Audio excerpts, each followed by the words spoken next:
ਕੰਮ ਕਰ ਰਿਹਾ ਵਾਂ। ਮੈਨੂੰ ਕਈ ਦੋਸਤ ਕਹਿੰਦੇ ਆ ਕਿ ਤੁਹਾਨੂੰ ਨਾਜ਼ ਦੇ ਇਲਾਵਾ ਨਹੀਂ ਮਿਲਦਾ, ਲੇਕਿਨ ਉਹਦੀ ਸ਼ਾਇਰੀ ਇਹ ਰਿਚ ਸ਼ਾਇਰੀ ਹੈਗੀ ਆ ਨਾਜ਼ ਮੁਜ਼ੱਫਰਾਬਾਦੀ ਦੀ। ਮੈਨੂੰ ਕਹਿਣ ਲੱਗੇ, ਹਾਲਾਂਕਿ ਮੈਂ ਕਈਆਂ ਦੋਸਤਾਂ ਦੇ ਸ਼ਾਇਰਾਂ 'ਤੇ ਥੀਸਿਸ ਕਰਵਾਏ ਨੇ, ਲੇਕਿਨ ਮੈਨੂੰ ਕੋਈ ਲੁਤਫ ਨਹੀਂ ਆਇਆ ਕਿਸੇ ਦੇ ਵੀ ਦਾ।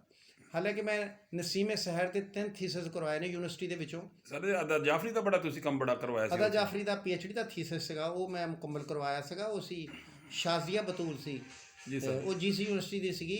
ਡਾਕਟਰ ਸ਼ਬੀਰ ਅਹਿਮਦ ਕਾਦਰੀ ਦੇ ਨਿਗਰਾਨੀ ਦੇ ਵਿੱਚ ਉਹਨਾਂ ਨੇ ਕੰਮ ਕੀਤਾ ਸੀ, ਅਤੇ ਉਹ ਵੈਸੇ ਜਰਨਲ ਜਿਹੜਾ ਸੀ ਨਾ ਉਹਦੀ ਮੈਂ ਸਰਪ੍ਰਸਤੀ ਕੀਤੀ ਸੀ, ਉਹ ਮੁਕੰਮਲ ਥੀਸਿਸ ਕਰਵਾਇਆ ਸੀ। ਇਸੇ ਤਰੀਕੇ ਨਾਲ ਹੋਰ ਵੀ PhD ਦੇ ਕੰਮ ਥੀਸਿਸ ਕਰਵਾਏ ਨੇ। ਲੇਕਿਨ ਮੈਂ ਇੱਕ ਪਾਸੇ ਹੁੰਦਾ ਵਾ, ਮੈਂ ਕੋਈ ਸੁਪਰਵਾਈਜ਼ਰ ਨਹੀਂ ਬਣਦਾ, ਲੇਕਿਨ ਮੈਂ ਬਗੈਰ ਸੁਪਰਵਾਈਜ਼ਰੀ ਤੋਂ ਹੀ ਕੰਮ ਕਰਵਾਉਣਾ। ਜਿਹੜੇ ਮੇਰੇ ਕੋਲ ਬੱਚੇ ਆ ਜਾਂਦੇ ਨੇ ਜਿਹੜੇ ਹੈਗੇ ਆ, ਅਤੇ ਉਹਦੇ ਵਿੱਚ ਇਹ ਹੈ ਕਿ ਜਦੋਂ ਵੀ ਕੋਈ ਅੱਲਾਹ ਤਾਲਾ ਨੇ ਮੈਨੂੰ ਕੋਈ ਨਵੀਂ ਚੀਜ਼ ਅਤਾ ਕਰਨੀ ਹੁੰਦੀ ਆ, ਮੈਨੂੰ ਕਿਸੇ ਨਾ ਕਿਸੇ ਹਵਾਲੇ ਨਾਲ ਮੈਨੂੰ ਕੰਮ ਕਰਨਾ ਪੈਂਦਾ, ਮੈਂ ਕਰ ਲੈਂਦਾ ਵਾਂ।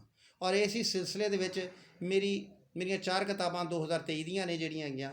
ਪਹਿਲੀ ਹੈਗੀ ਆ ਕਿ ਮਿਆਰੀ ਤਹਿਕੀਕ ਕੇ ਮਸਾਇਲ ਆ, ਮਿਆਰੀ ਤਹਿਕੀਕ ਕੇ ਮਸਾਇਲ ਜੋ ਹੈ MPhil